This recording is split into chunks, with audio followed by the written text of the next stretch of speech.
Catholic Daily Mass Readings, April 7th, 2025, Monday of the fifth week of Lent. A reading from the book of the prophet Daniel.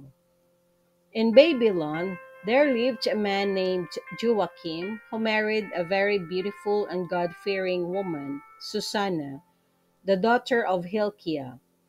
Her pious parents had trained their daughter according to the law of Moses. Joachim was very rich. He had a garden near his house, and the Jews had recourse to him often because he was the most respected of them all. That year, two elders of the people were appointed judges, of whom the Lord said, "Wickedness has come out of Babylon." From the elders who were to govern the people as judges, these men, to whom all brought their cases, frequented the house of Joachim. When the people left at noon, Susanna used to enter her husband's garden for a walk. When the old men saw her enter every day for her walk, they began to lust for her. They suppressed their consciences. They would not allow their eyes to look to heaven and did not keep in mind just judgments. One day, while they were waiting for the right moment, she entered the garden as usual with two maids only. She decided to bathe, for the weather was warm. Nobody else was there except the two elders, who had hidden themselves and were watching her.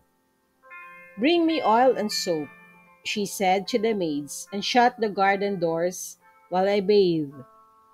As soon as the maids had left, the two old men got up and hurried to her. "Look," they said, "the garden doors are shut and no one can see us. Give in to our desire and lie with us. If you refuse, we will testify against you that you dismissed your maids because a young man was here with you." "I am completely trapped," Susanna groaned. "If I yield, it will be my death. If I refuse, I cannot escape your power. Yet it is better for me to fall into your power without guilt than to sin before the Lord." Then Susanna shrieked, and the old man also shouted at her, as one of them ran to open the garden doors.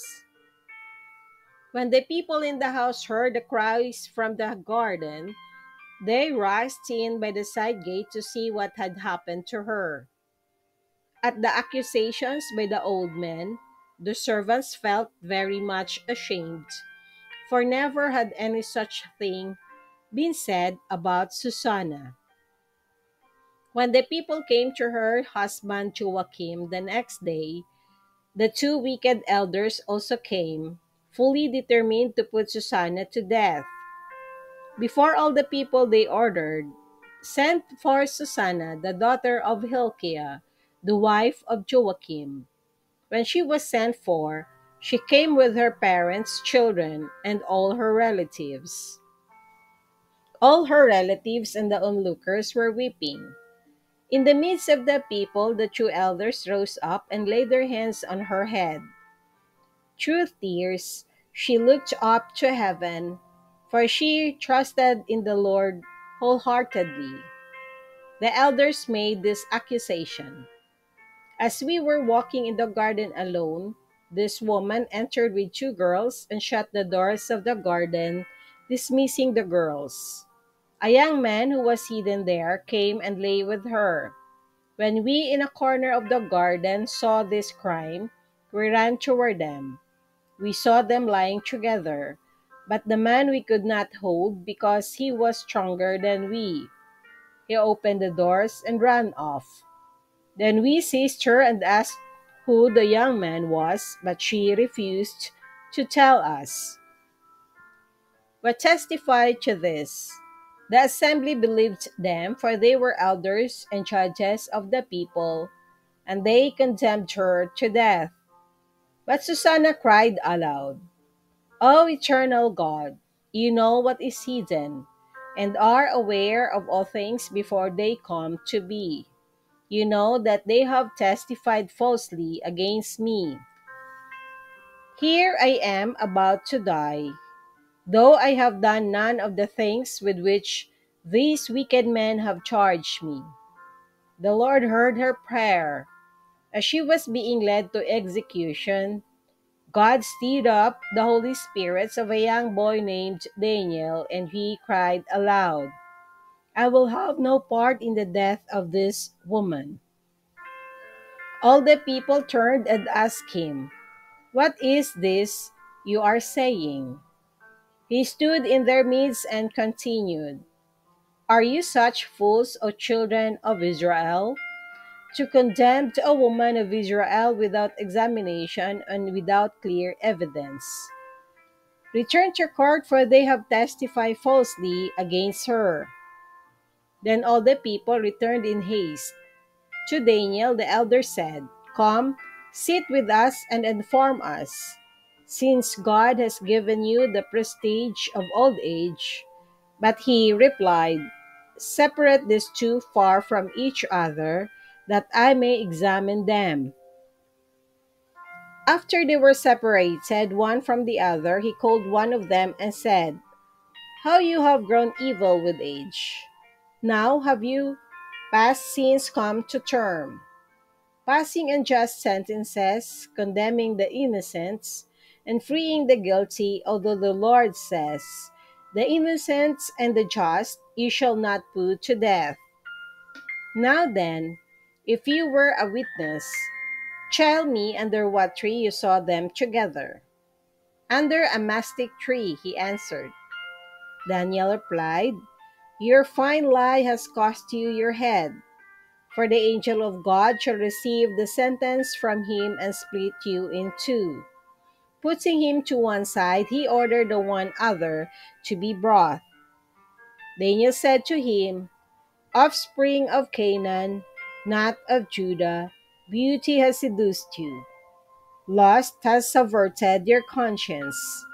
This is how you acted with the daughter of Israel. And in their fear, they yielded to you. But the daughter of Judah did not tolerate your wickedness. Now then, tell me under what tree you surprised them together. Under an oak, he said.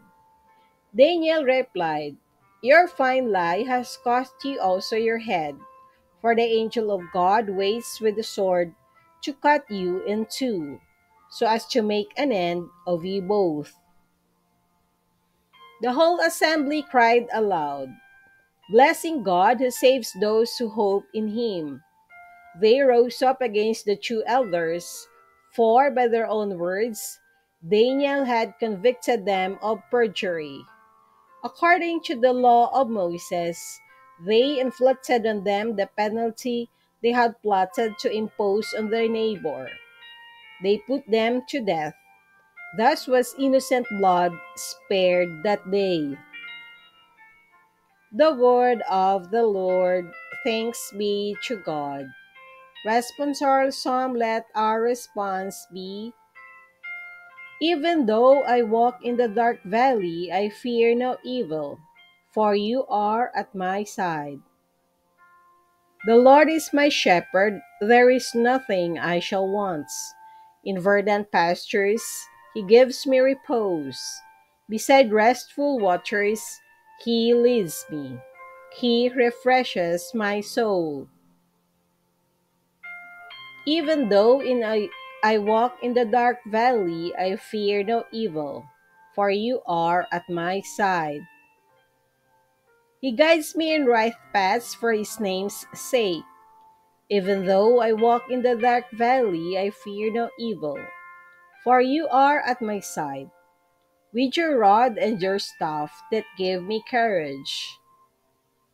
Even though I walk in the dark valley, I fear no evil, for you are at my side. You spread the table before me in the sight of my foes. You anoint my head with oil, my cup overflows. Even though I walk in the dark valley, I fear no evil, for you are at my side. Only goodness and kindness follow me all the days of my life, and I shall dwell in the house of the Lord for years to come. Even though I walk in the dark valley, I fear no evil, for you are at my side.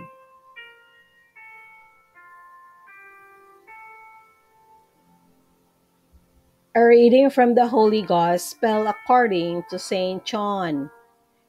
Jesus spoke to them, saying, I am the light of the world. Whoever follows me will not walk in darkness, but will have the lights of life. So the Pharisees said to him, You testify on your own behalf, so your testimony cannot be verified. Jesus answered and said to them, Even if I do testify on my own behalf, my testimony can be verified because I know where I came from and where I am going. But you do not know where I come from or where I am going. You judge by appearances, but I do not judge anyone. And even if I should judge, my judgment is valid because I am not alone, but it is I and the Father who sent me. Even in your law it is written that the testimony of two men can be verified. I testify on my behalf, and so does the Father who sent me. So they said to him, Where is your Father? Jesus answered, You know neither me nor my Father. If you knew me, you would know my Father also. He spoke these words while teaching in the treasury in the temple area. But no one arrested him because his hour has not yet come. The Gospel of the Lord. Praise to you, Lord Jesus Christ.